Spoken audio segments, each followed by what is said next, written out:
Mesdames, Messieurs, bonsoir. Bienvenue à cette donne édition du soir. Le président de la RDC, le vice-premier ministre de l'Environnement, du Développement durable, ainsi que toute la délégation congolaise à Glasgow ont visité le stand de la République démocratique du Congo. Nous sommes à Glasgow, en Écosse. Laetitia Lovezo, notre envoyé spécial, suivez. La République démocratique du Congo prend part à la COP26 à Glasgow, en Écosse, du 1er au 12 novembre 2021. Et la RDC se présente comme pays solution à la crise climatique au monde grâce à ses énormes ressources environnementales. En visite au stand de la RDC ce mercredi 3 novembre, le président de la République, Félix-Antoine Tshisekedi Tshilombo, est revenu sur les revendications de son pays pour des financements conséquents en faveur de la protection de ses forêts. Notamment, nous détenons des ressources nécessaires pour réguler la crise climatique et nous sommes à la COP26 pour faire valoir nos acquis et exiger des compensations justes au prorata de nos sacrifices, dit le chef de l'État congolais. Accompagné de F. Bazaïba Massoudi, vice-premier ministre, ministre de l'Environnement et du Développement durable, Félix Tshisekedi a visité les stands et les bureaux de la RDC installés sur le site de Glasgow. Un stand décoré aux couleurs du pays et marqué par les 4 thématiques de l'ambition de la RDC, basées sur les ressources des minéraux stratégiques, les ressources forestières, le potentiel de biodiversité et les ressources hydroélectriques. À présent, nous allons suivre le retour en images pour ce qui a été le discours du chef de l'État de Glasgow. La République démocratique du Congo attend le respect des engagements des pays industrialisés. Pour compenser ses efforts pour la protection de ses forêts, a martelé le président de la République, Félix-Antoine Tshisekedi. La République démocratique du Congo présente à Glasgow comme pays solution grâce à ses potentialités. Laetitia Lovezo pour les détails. Pour l'Afrique, qui vise à renforcer les mesures en faveur de la viabilité de l'environnement et de la prospérité en Afrique. Fidèle à cette ambition, la République démocratique du Congo a pris les résolutions suivantes. Accroître notre contribution déterminée au niveau national en l'apportant à 21% de réduction d'émissions de gaz à effet de serre à l'horizon 2030. Lancer un programme visant à planter 1 milliard d'arbres à l'horizon 2023. Élargir notre mix énergétique en combinant l'hydroélectricité, le solaire, la biomasse, etc. Le plan national stratégique de développement ainsi que les politiques publiques sectorielles qui en découlent se fondent sur cette vision. Par ailleurs, la protection des droits des communautés locales et des peuples autochtones est capitale. Nous nous engageons à en tenir compte dans notre stratégie d'industrialisation, d'investissements agricoles et dans la gouvernance forestière. La réorientation envisagée des productions agro-industrielles vers des zones savanicoles, c'est-à-dire hors des zones forestières et des tourbières, cristallise la volonté claire de mon pays à conserver les forêts des communautés locales et à garantir les droits des peuples autochtones. J'encourage les investissements structurants ainsi que les partenariats constructifs en direction des pays du bassin du Congo, dont la République démocratique du Congo représente les 60%. Mesdames et messieurs, pour clore mon propos, je voudrais souligner qu'outre l'urgente question de mobilisation des ressources adéquates, il faut joindre à cela plus de synergie d'action et de mutualisation de nos efforts à tous les niveaux. C'est dans cette perspective que la République démocratique du Congo approuve la déclaration de ce sommet et se trouve disposée à travailler en partenariat avec d'autres pays en vue d'atteindre les objectifs que nous nous sommes assignés. Je vous remercie. Merci. Merci, Monsieur le Président. COP26, le président de la République a multiplié des plaidoyers en faveur de la RDC et de l'Afrique. Commentaire de Jules Blembi. Au deuxième jour des travaux de la COP26 à Glasgow, le président Félix-Antoine Tshisekedi Tshilombo a poursuivi son plaidoyer en faveur de l'Afrique et de la RDC. Rien que pour cette journée de mardi 2 novembre, le président de la République démocratique du Congo est intervenu dans plusieurs groupes de travail en bilatéral et multilatéral. L'une des interventions qui aura marqué la journée est celle sur les infrastructures et les climats en Afrique. Aux côtés de son homologue américain Joe Biden, du premier ministre britannique Boris Johnson et de la présidente de la Commission de l'Union européenne. L'Afrique et la RDC sont prêtes, impatientes et désireuses d'expérimenter une nouvelle façon de faire avec les principaux partenaires héros américains en envie de créer ce monde meilleur que nous voulons, celui auquel aspire notre jeunesse et que nous léguerons aux générations futures, a d'emblée affirmé le président Tshisekedi. Il s'est apaisanti sur l'importance problématique du développement des infrastructures avec la volonté de reconstruire un monde meilleur et plus durable. Président en exercice de l'Union africaine, le chef de l'État congolais a mis en évidence toutes les contraintes qui freinent l'élan du continent africain à intensifier ses investissements en infrastructures afin de soutenir la croissance de son économie et les besoins de sa population. Avec à peine 62 milliards de dollars disponibilisés pour développer les infrastructures en Afrique sur les 130 à 170 milliards de dollars attendus, les États africains ne pourront manifestement pas maintenir les niveaux de croissance économique de ces dernières années et faire reculer la pauvreté et ses impacts sur les écosystèmes. Ces tristes constats qui découle des rapports de la BAD a renforcé la conviction du président Félix-Antoine Tshisekedi, selon laquelle le pays africain auront du mal à atteindre le seuil du développement en infrastructure tant que le gap financier oscillant entre 68 et 108 milliards de dollars ne sera pas bouclé. Face à cette situation, le chairman de l'Union africaine a appelé à de nouveaux choix ou mieux à de nouvelles stratégies innovantes.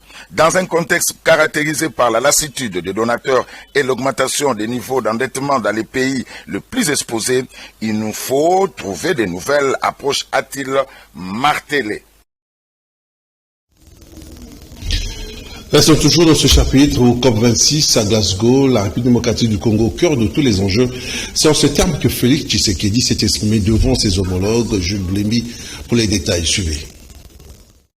Une centaine de chefs d'État et de gouvernements participent depuis ce matin à Glasgow aux travaux de la 26e conférence des Nations Unies sur le climat COP26. L'enjeu est de taille tant la centaine de chefs d'État et de gouvernements doivent trouver des solutions à l'épineux problème mondial de réchauffement climatique au regard des effets néfastes à travers le monde. Tous les chefs d'État qui ont pris part ce lundi ont insisté sur l'impérieuse nécessité de faire bouger les lignes depuis les accords de Paris. Premier à s'exprimer, l'hôte du sommet, le premier ministre britannique Boris Johnson a prévenu le leader qu'il ne décolérera pas en cas d'échec. Le secrétaire général de l'ONU, Antonio Guterres, a quant à lui lancé un appel à sauver l'humanité des catastrophes à venir. De son côté, le président des États-Unis d'Amérique, Joe Biden, s'est montré optimiste en affirmant que les États-Unis étaient à mesure d'atteindre l'objectif de réduction des émissions de 50 à 52% d'ici 2030 par rapport au niveau de 2005.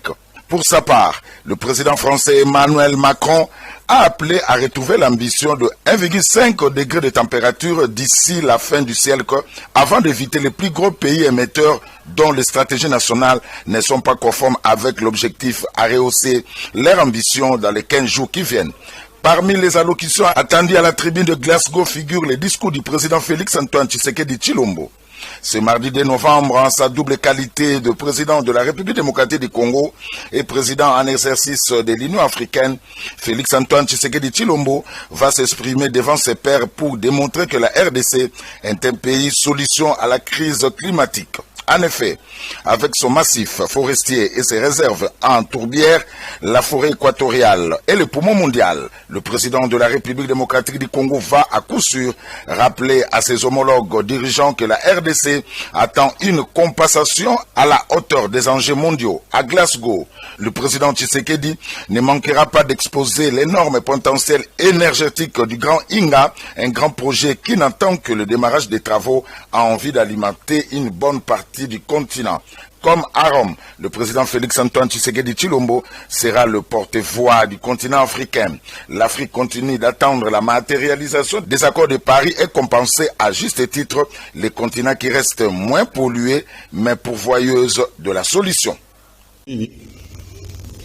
Le CALCC et le Milapro informent l'opinion publique du respect de leur marche prévue le 6 novembre qui est reporté au 13 novembre à Issabola. Et je reste Natouba pour les détails. En moins d'une semaine, les forces sociales et politiques ont pris la mesure de l'importance à communiquer pour une seconde fois à la population congolaise et à l'opinion internationale à propos de la tenue de la grande marche pacifique et populaire. En effet, selon l'adresse du 26 octobre dernier, et telle que garantie par l'article 26 de la Constitution de la République démocratique du Congo, nous avions annoncé une grande marche populaire et pacifique en date du samedi 6 novembre 2021.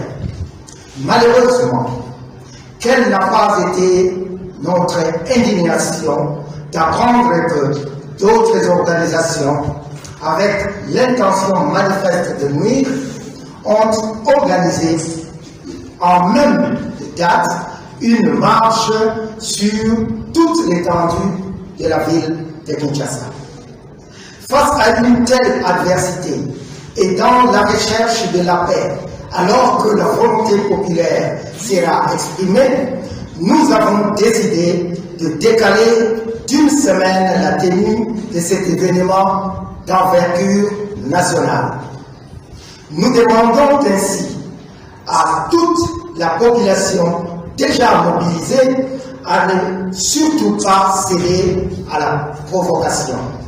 Fidèles à nos valeurs chrétiennes et républicaines, nous userons de la patience.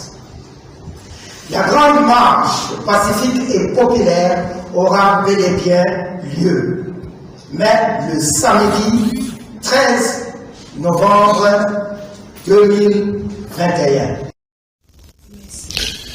Excusez-nous pour la qualité de ces images. L'interfédération du mouvement de libération du Congo, l'interfédéral, par un message lu par le président interfédéral, le sénateur Valentin Guérongo, a lancé un vibrant hommage à tous les présidents fédéraux et militants du mouvement de libération du Congo à venir nombreux demain pour accueillir le président de la République qui va revenir ici en République démocratique du Congo. Suivez ces déclarations. Nous venons de nous réunir cet après-midi parce que demain il y a une grande activité qui va se tenir. Le chef de l'État regagne le pays demain. Nous voulons, dans le cadre de l'Union sacrée, les partis qui la constituent puissent l'accueillir d'une manière honorable parce que la tournée qu'il a effectuée, c'est une tournée qui a fait un grand succès. Voilà pourquoi nous demandons au cadre de l'interfédéral, au président fédéral qui va nous rejoindre et aux communaux qu'il se mobilise massivement afin d'accueillir le chef de l'État demain dans l'avant-midi dès 8h. Nous kutani awa na niveau ya interfédération wana kopesa sango ya mboka lobi président ya République ya Muzonga yango tusali réunion na niveau ya interfédéral wana kopesa bango badirective ya accueil baprésident fédéraux tozosangana bango na bakomino na baassociation nyonso pour que mobilisation eza makasi lokola ya tourne au chef de l'état asali yango banda eza tourne moko epesi mwa succès monene yango tosenge na bacongolaise na bacongolais bakinoise na bakinois lobi na aéroport à partir ya 8h par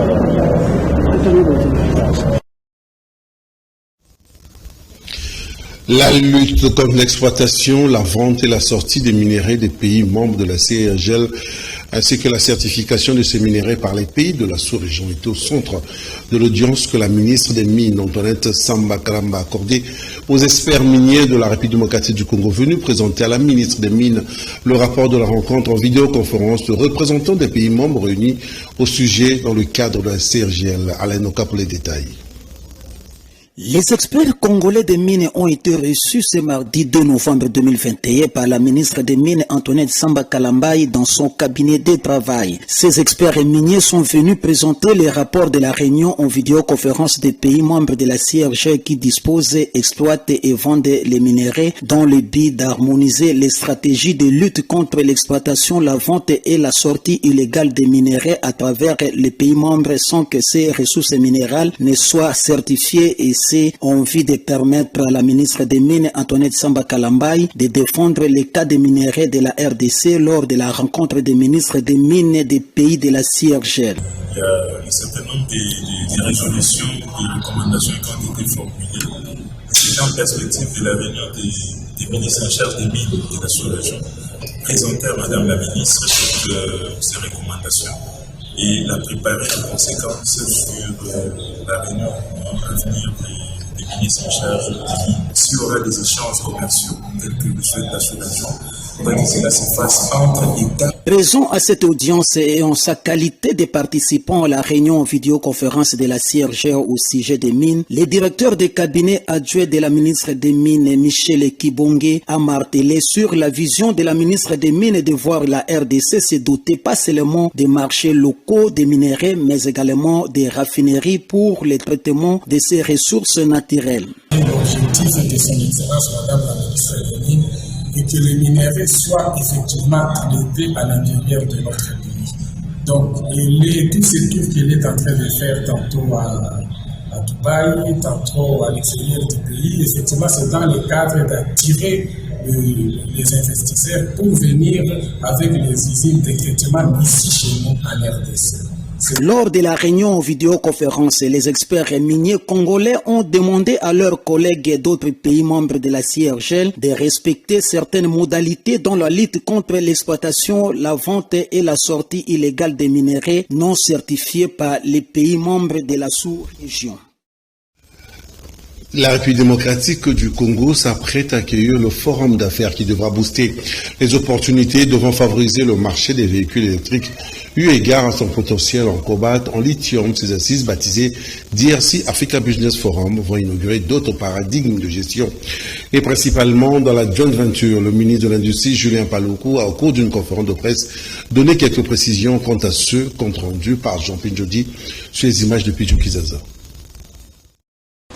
Rendre possible et efficace la chaîne des valeurs africaines à partir de la RDC reste l'objectif ultime de la DRC Africa Business Forum 2021. Le ministre de l'Industrie, Julien Paluku Kahonga, est rassuré de l'accompagnement des différentes structures nationales et régionales pour, à travers ce Business Forum, l'industrie des batteries électriques et le marché des véhicules électriques deviennent une réalité avec des joint ventures qui corrigent les erreurs et échecs du passé. Cette joint venture-là avec l'entreprise AVZ est la première retombée de ce forum. Ce forum est différent d'autres parce que son soubassement, c'est l'étude menée par Bloomberg. Donc Bloomberg a mené déjà une étude que nous allons vendre à tous ceux qui veulent s'installer en RDC. Il donne les détails de tous les éléments constitutifs des potentiels congolais en termes de cobalt et de lithium qui va offrir aux investissements nationaux et étrangers. Et c'est ça la spécificité. Je suis conscient de ce que vous dites. C'est vrai, nous négocions souvent très mal parce que nous sommes en position de faiblesse, mais le forum va élever notre capacité de négociation pour qu'il soit réellement à la portée de nos potentialités, de nos richesses, que nous cessions de pouvoir négocier presque à genoux. Plus ou moins 1000 personnes sont attendues les 24 et 25 novembre prochains. Les opportunités d'affaires vont être explorées et l'horizon 2030 pour le Congo et l'Afrique connaîtront l'émergence de l'énergie propre. Restons toujours dans ce chapitre, dans le même ordre d'idée, le ministre de l'Industrie en appelle à une conscience collective pour faire de ce forum un cadre qui pourra faire de la RDC un creuset qui fera de l'Afrique un important bastion du marché mondial de la batterie électrique et également changer le mode de coopération avec les partenaires d'affaires. Les propos du ministre de l'Industrie sont recueillis par Jean Pinjodi sur les images de Pidgou Kizaza. Les paradigmes de gestion de la République sont en train de changer. En tout cas, vous pourriez envoyer des investisseurs, me donner l'argent et revenir chez vous pour dire oui, il a accepté. Pour voir si je prendrai. Donc nous sommes quand même une génération nouvelle qui avons besoin quand même de voir ces pays d'ici 2030-2040 aussi se développer. On ne peut pas être dans un pays où on pense tout le temps qu'il n'y a pas d'intelligence, qu'il n'y a pas de gens. Tout le monde, nous cherchons à vivre sur les dollars qu'on peut nous donner. Moi, on peut me donner 100 000 $, 200 000 et 1 million. Mais ça va me servir seul. Mais si nous permettons qu'à 2-3 entreprises de s'installer ici, ça donne 3 000 emplois, 4 000 emplois, les Congolais se retrouvent, la richesse est créée et le pays sort de son immobilisme. C'est ce qui importe. Donc je crois que le pays est en train d'émigrer vers d'autres paradigmes de sa gestion. C'est difficile de croire parce que les tares qui se sont installés depuis 60 ans, on ne peut pas les évacuer en 2 mois, en une année. Non, on va les évacuer petit à petit. Donc, ne pensez pas que vous ne verrez plus les comportements que je suis en train de décrire. C'est des comportements qui sont ancrés et dans vous et dans nous. Donc, on doit quand même commencer à en parler publiquement pour que les gens sentent que nous sommes engagés. Parce que si on n'en parle pas, les gens ne sentiront pas que nous sommes engagés. Mais je vous le dis clairement que Julien Paluku, avec ses collègues ministres, nous sommes de ceux-là qui, devant les investisseurs, nous ne pouvons jamais demander de l'argent pour signer un contrat pour permettre à ce qu'une entreprise s'installe. Et c'est pourquoi vous voyez les gens se bousculer, effectivement, au ministère, parce qu'il n'y a jamais eu d'argent de part de Julien Paluku qu'on peut demander, parce que nous avons des instructions claires. L'important pour nous, c'est de sortir des millions de Congolais. Autre chose à présent, le projet du profil de la gouvernance vertueuse de la RDC, adopté par le comité de pilotage, c'était à l'issue de l'activité organisée par le Conseil économique et social sur cet élément de Freddy Soumaïli. Dans son mot de circonstance, le président du Conseil économique et social, M. Jean-Pierre Kiwakana, a rappelé que le document sous examen est structuré autour de l'analyse de la gouvernance, des thématiques générales et des thématiques sectorielles, en proposant pour chaque thématique un diagnostic ainsi qu'un certain nombre de préconisations pertinentes pour améliorer le niveau de gouvernance de celle-ci.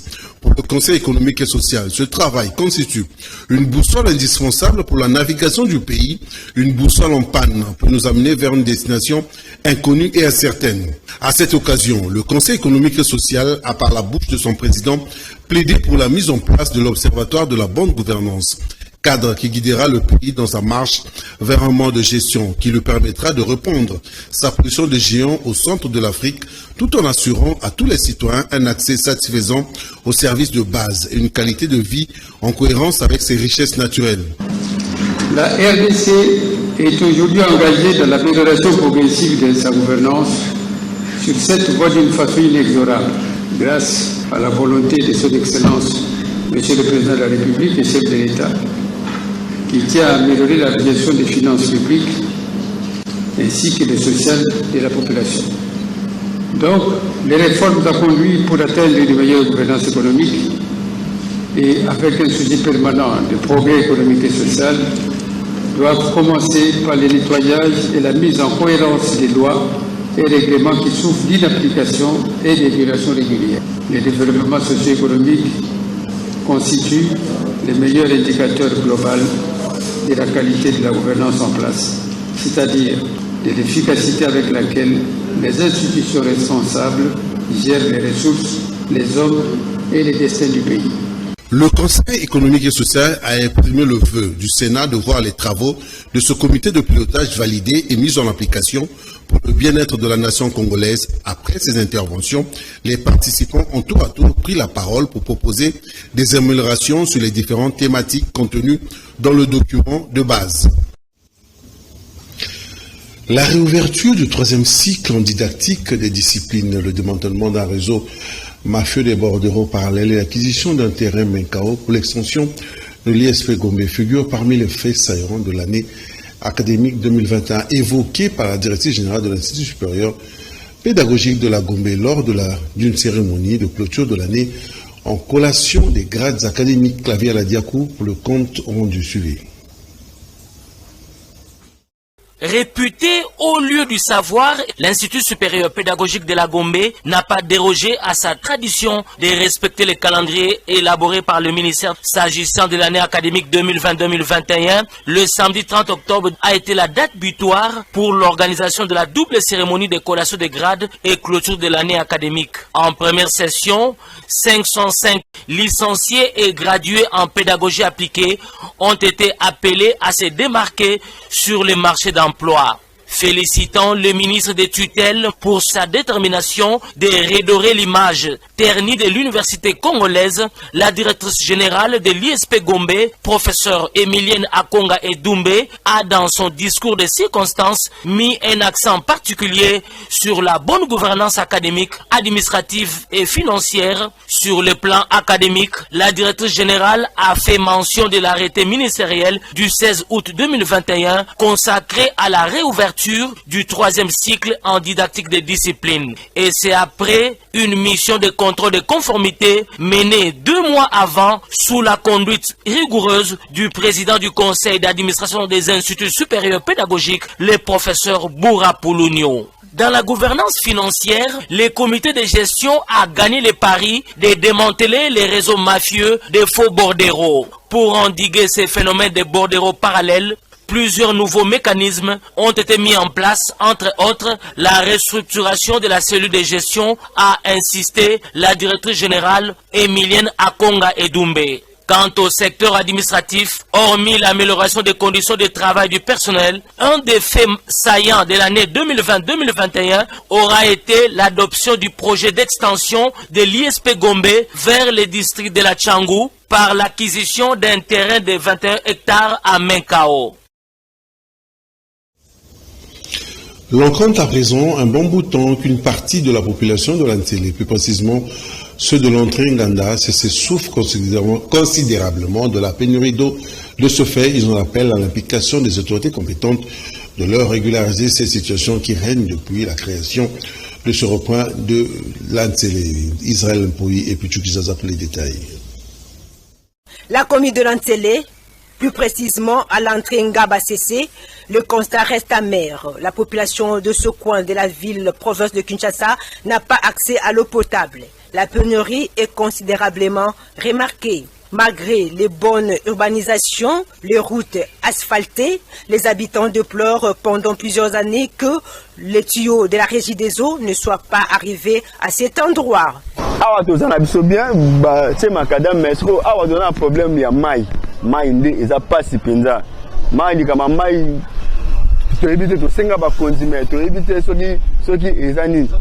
La souffrance pendant ya mai makasi mai awa to bikela ba mai ba forage ba to batimonde yango to salela awa mais pour la régie des eaux awa akota na mté là on sait na ba konjika yango wana ke ba li solution ya mai awa eza pasi makasi. Cette partie de la population de l'Antélé ne sait pas à quel sens se vouer. De ce fait, il lance un vibrant appel aux autorités compétentes de trouver des solutions à ces problèmes enregistrés depuis la création de cette partie d'Antélé, appelée l'entrée Nganda-Cessé. Un câble de la Société nationale d'électricité est tombé devant l'entrée d'une école. Nous sommes dans la commune de Gitambo. Un véritable danger public pour les élèves de cet institut. Chomin Kassiama et Naomi Mbenza pour les détails. Un câble de la Société nationale d'électricité est tombé devant l'Institut Kimvula depuis plus d'une semaine. Un danger public pour les élèves de cet institut et qui peut causer des dégâts énormes, et notamment les électrocutions, et qui peuvent causer de pertes en vies humaines. Quelques personnes sur place ont réagi. La semaine Laurent est mauvaise. Vous voyez vous-même la position des câbles. C'est vraiment dangereux. Et il a plu. Et vous trouvez ça normal. Ça fait au moins une ou deux semaines comme ça. Ils passent par ici, ils voient, ils ne disent aucun mot. Nous leur demandons de venir arranger cette situation. Sinon, c'est pas bon. Nous avons fait ça depuis que la pluie avait tombé ces jours-là. Nous avons remarqué qu'il y a un poteau de SNEL qui est tombé. Alors, ce poteau a fait descendre les fils conducteurs et c'est un danger permanent pour les élèves. Or, c'est devant la porte où tous les élèves entrent et ces gens de SNEL passe par ici. Ça fait déjà une semaine où ces fils conducteurs sont dans cet état de danger. Nous sommes en train de lancer une sonnette d'alarme aux agents de SNEL de pouvoir venir faire ce travail afin de lever ces fils conducteurs qui constituent un danger pour nos élèves ici. La population de ces coins de la capitale sollicite l'implication des autorités de la SNEL pour régler ces problèmes. La population de la commune de Massina a pris d'assaut la maison communale de la municipalité de Massina via la mobilisation de Grand Massina pour déposer un mémorandum dans lequel cette population réclame auprès du bourgmestre Toussaint Kapoutou l'éradication des Koulouna à Massina. Alain Noka pour les détails. La population de la commune de Massina est debout et déterminée à éradiquer totalement le phénomène Koulouna dans cette municipalité. Le dimanche 31 octobre 2021, les habitants de Massina ont pris d'assaut la maison communale de cette municipalité pour exprimer de vive voix leur mécontentement et déception au bourgmestre de Massina Toussaint Kapoutou, et c'est par le dépôt d'un mémorandum élaboré par le groupe de pression Grand Massina. À cette occasion, en présence de la population de Massina, composé essentiellement des responsables des familles, ceux des organisations sociales, les religieux, les chefs de riz et des quartiers, le coordonnateur des Grands Massina Jetoboulou qui a remis séance tenante au bourgmestre Toussaint Kapoutou un mémorandum. Dans ce document, les habitants de Massina ont posé deux problèmes, celui de l'éradication des Koulouna et le problème d'embouteillage sur le boulevard Lumumba côté Massina jusqu'au pont Gilles. Un débat a été ouvert au cours duquel les participants ont défini tout ce qui bloque la lutte contre les Koulouna.